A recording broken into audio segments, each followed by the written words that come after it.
नमस्कार साथियों, the dignity के YouTube प्लेटफॉर्म में मैं आशुतोष आप सभी का स्वागत करता हूं और उम्मीद करता हूं कि आप सब अभी राजस्थान का ये जो एकदम सुहाना मौसम है इसका पूरा लुत्फ उठा रहे होंगे।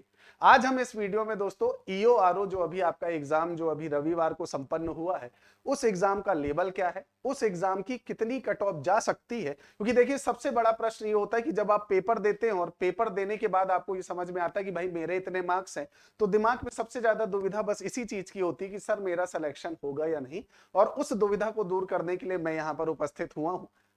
आज हम इस वीडियो में इसी विषय की चर्चा करेंगे। वीडियो को अंत तक जरूर देखिएगा और यदि आप चैनल में पहली बार उपस्थित हुए तो चैनल को सब्सक्राइब करना मत भूलिएगा, क्योंकि आपके सपोर्ट की आवश्यकता रहती है। अब देखिए, अगर बात की जाए EORO की, जो अभी पेपर संपन्न हुआ है राजस्थान में, तो आपका पेपर को लेकर बहुत सारे विद्यार्थी, बहुत सारे बच्चे आपका जो है और बहुत सारे कलीग जो है उनसे चर्चा करने के बाद जो है हम इस निष्कर्ष पर पहुंचे हैं और उस निष्कर्ष की चर्चा हम सबसे अंतिम में करेंगे। लेकिन सबसे पहले एक बार आप पेपर देख लें, और आपने तो पेपर दिया ही होगा, तो पेपर का एनालाइज जो है वो हम यहां पर कर लेते हैं कि भाई आखिर पेपर जो है वो कैसा आया था। ठीक है, क्योंकि बहुत सारे लोग कहते हैं पेपर बहुत ज्यादा कठिन था, बहुत सारे लोग ये भी कह रहे हैं कि पेपर बहुत ज्यादा आसान था। तो एक बार आप स्वयं से इस पेपर को देखें, और आपने तो अगर ये पेपर दिया है तो आपको पता होगा ये सेकंड शिफ्ट का पेपर है दोस्तों। अब इस सेकंड शिफ्ट के पेपर में अब देखिए, मेरा जो आपका जो है सबसे मेन कोर एरिया जो है वो पॉलिटी है। आपको भी पता होगा अगर आप इस चैनल में पहले से जुड़े हैं।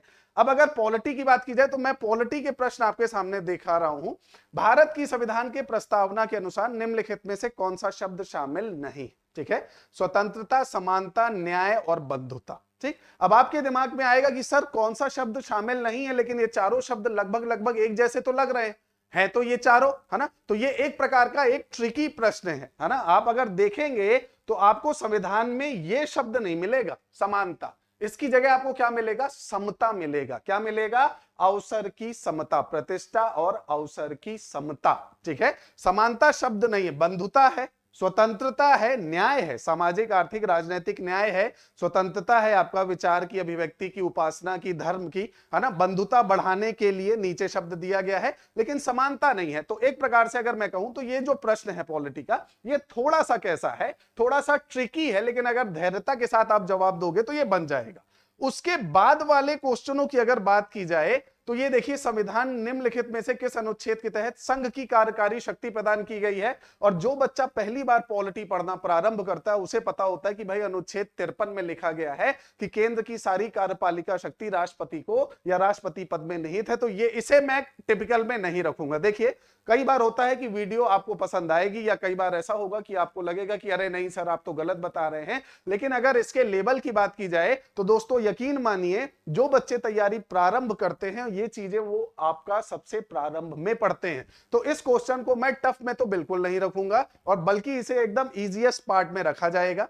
देन उसके बाद आपका नेक्स्ट क्वेश्चन में अगर आप आएंगे तो यहां पर देखें, संविधान के अनुसार सर्वोच्च न्यायालय के न्यायाधीशों का वेतन किसके द्वारा निर्धारित किया जाता है। यह भी बड़ा सिंपल सा प्रश्न है, और यह किसके द्वारा होता है, संसद के द्वारा। यह सभी को आपको पता है। ठीक है, नेक्स्ट, निम्नलिखित में से कौन राष्ट्रपति को सहायता और सलाह देने के लिए मंत्री परिषद का प्रमुख बनता है। मतलब ये तो इजी से भी ज्यादा नीचे है ना। मंत्री परिषद का प्रधान कौन होता है, प्रधानमंत्री। और ये बात जो है, जो भी तैयारी करता है सेंट्रल लेवल की या स्टेट लेवल की, उन्हें बिल्कुल ये समझ में आएगा। अब मैं इतना क्यों बोल रहा हूं कि ये क्वेश्चंस बहुत इजी हैं। आप इस बात को ध्यान रखें कि EORO का जो पेपर है उसमें राजस्थान के जितने भी आपके कैंडिडेट्स हैं वो सिर्फ EORO की तैयारी करने वाले कैंडिडेट नहीं हैं। राजस्थान में जिन्होंने आपका फर्स्ट ग्रेड की तैयारी की है, जिन्होंने सेकंड ग्रेड की है, जिन्होंने RAS की है, इसके अलावा जिन्होंने राजस्थान या सेंट्रल गवर्नमेंट की तैयारी की है, थोड़ा राजस्थान का आपका अधिनियम वाला पार्ट और ज्योग्राफी पढ़ी है, उन सबसे आपका सीधे कंपटीशन होता है। तो ये प्रश्न जो है ये अपने आप में इनका लेवल अगर देखा जाए तो ये बहुत सामान्य है। प्रधानमंत्री मंत्रिपरिषद का प्रमुख होता है। ठीक है, इसके बाद आपका जो है नेक्स्ट राजस्थान में, ये आपका राजस्थान का प्रश्न आ गया।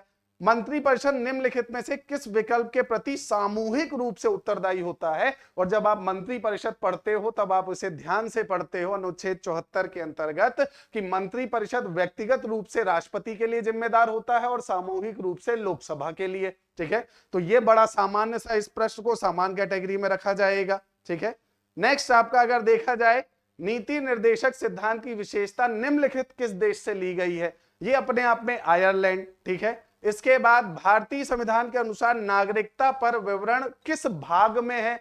आप इसे अगर टफ लेवल में रख रहे हैं तो यकीन मानिए दोस्तों, ये इसका लेवल या आपको जो है पुनः विचार करने की आवश्यकता है। मैं ये नहीं कह रहा हूं कि आपका लेवल बहुत कम है, इस बात को गलत तरीके से बिल्कुल मत समझिएगा। बस मैं ये कह रहा हूं कि इस पेपर ने आपका जो है सभी बच्चों को एक सामान्य लेवल पर लगा दिया, क्योंकि हम ये मानकर चल रहे थे कि अधिकारी टाइप की पोस्ट है तो भाई लेवल कम से कम एक अच्छा लेवल होगा, अच्छा खासा लेवल होगा। लेकिन अगर आप यहां पर देखोगे तो ये कोई लेवल नहीं है पेपर का, ठीक है। खासकर जो पॉलिटी का मैं आपको भाग दिखा रहा हूं, ठीक है। इसके बाद अगर आगे बढ़े, निम्नलिखित में से कौन नीति निर्माण का अनौपचारिक माध्यम है? ठीक है भाई, नीति निर्माण का अनौपचारिक, औपचारिक तो संसद है, ठीक है, लेकिन अनौपचारिक में अगर आप देखोगे तो भाई एक तो यहां मीडिया है, दूसरा न्याय तंत्र है, तीसरा सिविल सेवक है, चौथा संसदीय मंत्रिमंडल। अब आपको पता है कि भाई अगर मुझे यहां क्या बताना है, नीति निर्माण बताना है, तो मंत्रिमंडल तो नीति निर्माण करता है। सिविल सेवक जो है, ये जो सिविल सेवक हैं ये क्या करते हैं? नीतियों को लागू करते हैं। लेकिन वास्तविक रूप में ग्राउंड रियलिटी में जिला में कौन होता है? सिविल सेवक। और यही उन नीतियों का क्या बनाते हैं? एक रूपरेखा बनाते हैं। तो ये जो है इसमें भी इतना ज्यादा कोई आपका जो है बहुत अच्छा लेवल तो नहीं कह सकते इस प्रश्न को भी, ठीक है, मतलब लगभग ठीक था। नेक्स्ट, जीवन और व्यक्तिगत स्वतंत्रता का संरक्षण, मतलब जीवन जीने का अधिकार किसमें दिया गया है? 4 ऑप्शन है, आप इसे टिक कर लेंगे, ठीक। राजस्थान के नागौर में प्रथम पंचायत जो है आपको भी पता है 1959 के समय पर, आपके नेहरू साहब के समय पर हुई थी। संविधान के अनुसार निम्न में से कौन सा विषय राज्य सूची में नहीं है? और कितना सिंपल दिया गया है, बंदरगाह, एयरवेज। आप अगर करंट वर्तमान में पढ़ते हो तो आपने कई बार पढ़ा होगा कि भाई आपका जो है ये जो पोर्ट है, बंदरगाह जो है वो केंद्र के, जो बड़े बंदरगाह हैं वो केंद्र के विषय में आते हैं, जो छोटे बंदरगाह हैं वो राज्य के विषय में आते हैं। तो अगर आप यहां पर देखेंगे तो सिर्फ अगर मैं पॉलिटी की बात करूं दोस्तों, तो ये जो सेकंड शिफ्ट का पेपर है आपका, लगभग इसका लेवल बहुत सामान्य है, बहुत ज्यादा टफ नहीं है कि आपकी कट ऑफ में बहुत ज्यादा वेरिएशन आए, ठीक है। तो पेपर का लेवल जो है मैं इसे सामान्य कैटेगरी में रखूंगा। क्यों रखूंगा सामान्य में? उसके पीछे का कारण यह है कि दोस्तों ये चीज याद रखिएगा कि आपका कंपटीशन सामान्य बच्चों से नहीं है। जो आरएएस की तैयारी करते हैं उनसे आपका कंपटीशन है, और आरएएस की तैयारी करने वाले और जो भी विद्यार्थी अन्य राजस्थान के एग्जाम की तैयारी कर रहे हैं उनके लिए इसका लेवल काफी सामान्य है। तो अब अगर हम ईओआरओ की ये जो सेकंड शिफ्ट है अगर इसकी बात की जाए, अब जो अंतिम प्रश्न है जो आपके दिमाग में आ रहा होगा, जिसके लिए आप इस वीडियो में उपस्थित हुए हैं कि सर कट ऑफ कितनी जाएगी, तो देखिए 40 क्वेश्चन आपके अधिनियम वाले से थे, 20 क्वेश्चन करंट के थे, 60 क्वेश्चन आपके किससे जुड़े हुए थे? पॉलिटी, ज्योग्राफी और हिस्ट्री। 20 क्वेश्चन आपके किससे थे? करंट अफेयर से। 40 क्वेश्चन नगर निगम अधिनियम, ठीक है, नगर निगम के जो आपके एक्ट थे उससे जुड़े हुए थे। अब अगर बात की जाए कि कट ऑफ कितनी जाएगी, तो देखिए आपका एक अच्छा बच्चा जिसने तैयारी अच्छे लेवल पे की होगी तो आपके इस अधिनियम वाले पार्ट में वो कम से कम कितने क्वेश्चन सही करके आएगा? 30 से 35, ठीक है। सबसे ज्यादा जो आपका जो है वेरिएशन आएगा ना वो इसमें आएगा, करंट अफेयर्स में, क्योंकि इसमें डाटा वाले क्वेश्चंस ज्यादा हैं कि भाई इसमें किसकी नियुक्ति हुई, आपका वर्ल्ड बैंक में किसकी नियुक्ति हुई, और आपका जो भारत का जो आपका सर्वोच्च न्यायालय का स्थापना दिवस था उसमें किसको बुलाया गया। तो ये जो करंट वाली चीजें ना इसमें डाटा वाला पार्ट है, और डाटा वाले पार्ट में अधिकतर बच्चे जो हैं वो थोड़ा कमजोर होते हैं। तो मैं इस करंट में मानकर चलता हूं कि ज्यादा से ज्यादा 8 से 10 क्वेश्चन कोई बच्चा सही कर पाएगा, एकदम 50% लेकर चलते हैं, क्योंकि इसका लेवल जो है करंट डाटा जहां आ जाता है वहां पर थोड़ा सा चीजें खराब हो जाती हैं। इस 60 क्वेश्चन की अगर बात की जाए दोस्तों, तो इस 60 में मैं मानकर चल रहा हूं कि 40 से 45 क्वेश्चन तो हर हाल में जो है एक पढ़ने लिखने वाला जो अच्छा बच्चा है वो इतने तो अटेम्प्ट करके जाएगा, इससे प्लस भी हो सकता है। मैं आपको अभी संतुष्टि देने के लिए कह दूं कि भाई इसमें से 30 क्वेश्चन सही होंगे। मैंने पॉलिटी के 10 क्वेश्चन आपके सामने पढ़े, उन 10 क्वेश्चनों में मुझे नहीं लगता कि किसी का भी कोई ऐसा लेवल है जो बहुत ज्यादा हाई हो जिसके कारण कट ऑफ कम, ठीक है। तो अब अगर टोटल की बात की जाए तो देखिए 40 से 45 हो गए आपके जो है ये जीके वाले पोर्शन के, ठीक है, 8 से 10 हो गए आपके करंट अफेयर्स वाले पोर्शन के, और आपका 30 से 35 हो गए आपके किसके?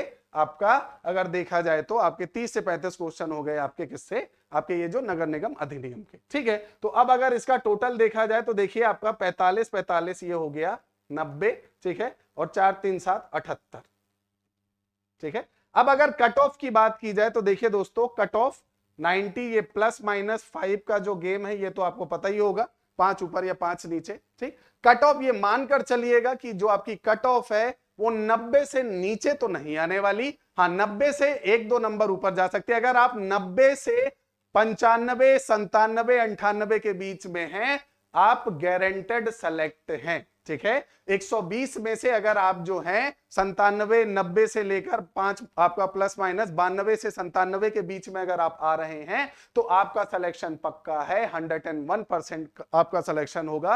अब बच्चों के दिमाग में जो अगला प्रश्न आ रहा है वो ये आ रहा है कि सर क्या नॉर्मलाइजेशन का गेम यहां पर होगा? तो नॉर्मलाइजेशन यहां लगभग 0 रहेगा दोस्तों, क्योंकि दोनों पारी का पेपर लगभग समान था, कोई ज्यादा लेवल में अंतर नहीं था। तो नॉर्मलाइजेशन वही रोल करता है जहां पर पेपर जो है एक लंबी पारी तक चलता है और काफी डिफरेंस हो, हार्ड हो, आपका सॉफ्ट हो, लेकिन यहां पर आपका जो है दोनों का लेवल लगभग एक जैसा ही है। अगर कहीं पर नगर निगम दिया गया है तो कहीं पर आपका जो है नगर पालिका के बारे में पूछ लिया गया है, ठीक है, या कहा जाए तो अगर कहीं विधानसभा है तो कहीं विधान परिषद के बारे में पूछ लिया गया है। तो इस तरह से करके आपका जो है प्रश्न के आपके जो लेवल है वो दोनों पारियों में लगभग समान है। तो आप एक बार कमेंट करके अपने नंबर जरूर बताइएगा कि आपके नंबर कितने आते हैं, ताकि हम इससे और अच्छी आपका जो है कुछ दिन और आपका एनालिसिस करके और एक डाटा आपका जो है वो इकट्ठा करके आपके सामने दोबारा प्रस्तुत हो सके। धन्यवाद।